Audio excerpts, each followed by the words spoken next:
There is more to physical finisher than you think, and this video will release all the secrets. So while at its base, physical finisher will allow you to finish through contact way more easily.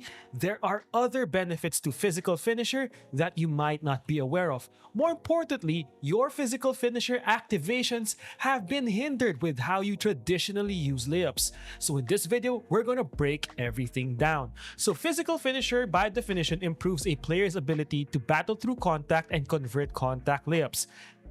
So in this clip right here, Anthony Edwards uses contact against Derek Lively in this situation right here, giving me an easy way to finish through contact even though that was a tightly contested shot. So again, at its base, initiate contact either through your cradle layups, your normal layups, or your Euro step layups, and then just finish through that bad boy. So here with the ball in my left hand, I hold the right stick down and to the left with Kyrie Irving attached to my hip. This initiates a cradle layup that will allow me to finish through contact. As you can see right here, I protect the ball with my left hand since I initiated a cradle layup, go through Kyrie's contact and finish rather easily with a light pressure contest. But first, let's go through how you should activate physical finisher if you got a strong layup build. Physical finisher is best activated when you have an advantage. As you can see right here, my body is angled towards the basket, and take a look at the lane, that wide space at the front side of the court which I can attack with the layup. At this point right here, I'm pushing the right stick up and to the right. Meaning with layups in NBA 2K25, you should activate your layup input, holding the right stick up left, up, or up and to the right to enter into a layup animation. As long as you have physical finisher and as long as you have that space to attack, you can initiate a physical contact animation that will activate physical finisher. In this situation right here, with the ball in my right hand, I push the right stick up and to the left directly towards Jaden McDaniels to initiate a bully layup. Similar situation right here, going left to right, I just hold the right stick up and to the right to initiate a bully layup because PJ Washington is at Anthony Edwards' right, so bully activations are part of your physical finisher. In this situation right here, I push the right stick up and to the left to avoid the incoming defense, so even though it's a physical finisher animation, because Mike Conley is to my right, by pushing the right stick up and to the left, I use an evasive layup. Again here with Mike Conley to my left, I push the right stick up and to the right, and what do? I initiate a contact bump into a veer to the left animation and then finish with a right scoop layup that avoids the contact of Kyrie Irving.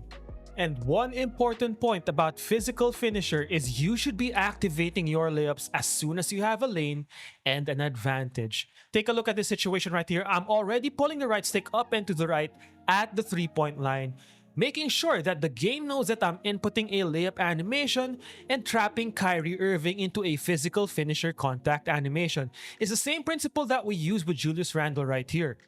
What this does is by activating your layup input from way far away, it will initiate a layup animation but also give the game the information that it needs to determine which animation you will use in order to enter into that physical contact animation. In this case, we use that information to completely cut off Rudy Gobert to initiate that veer and bump animation. The other advantage from initiating the layup input from far away is if you have a wide open lane. You can trap your defenders into a flyby animation. As you can see right here, I got the lane wide open. Rudy Gobert is not in help position.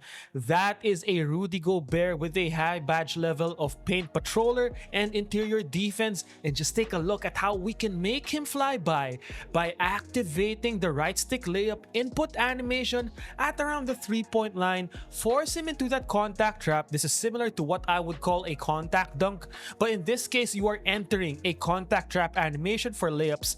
Other types of contact trap animations for layups are your up and unders, your acrobat type of jelly type layups. These moves and this technique for physical finisher activation can unlock a wide variety of animations that wouldn't have been possible before if you had been activating your layups from way too deep. So as long as you have the advantage and as long as you have a wide open lane, push the right stick up left, up and to the right, choosing your ball hand for your layup, or up To make the game a little bit easier for you, by holding the right stick up, the game will force you into an animation that it thinks is best suited for that particular situation. But if you want to remove that uncertainty, you can instead choose the direction of your ball hand by pushing the right stick up left or up right to choose the more appropriate animation for you. And in this situation right here, what I can share, and you're gonna have to do a little bit more digging, is even if you don't have an advantage situation, there are certain techniques to create an advantage situation, as you saw me initiate right there.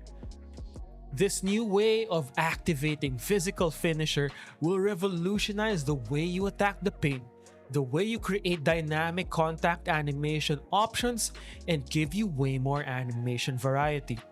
This is basically a continuation of my secret layup method tutorial that I posted a few days ago. And a big comment that a lot of people were putting out there was that I'm not sure I agree with this because it introduces two-player canned animations. So canned animations are animations that basically you get sucked into. And my opinion of this is twofold.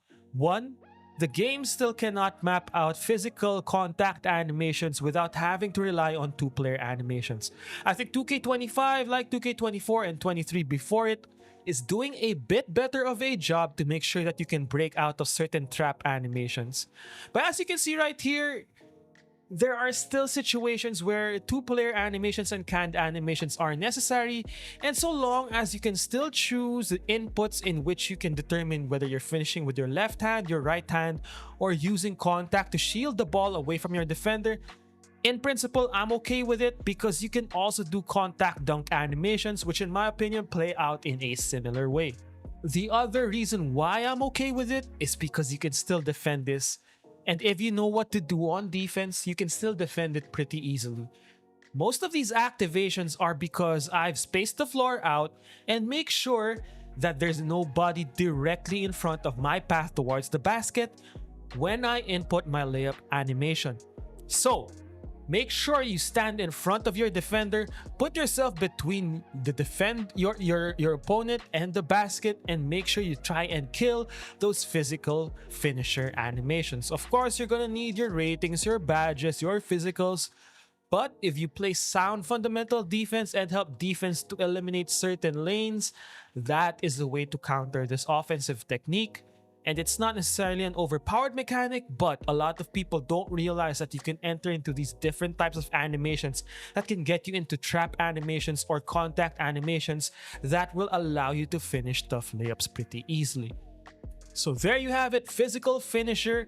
The secrets, it's a little bit of slithery, it's a little bit of fearless finisher, it's a little bit of the past layup mix master, those types of badges. This badge is elite just because it unlocks so many possibilities and dynamic animation options, and I just showed you how.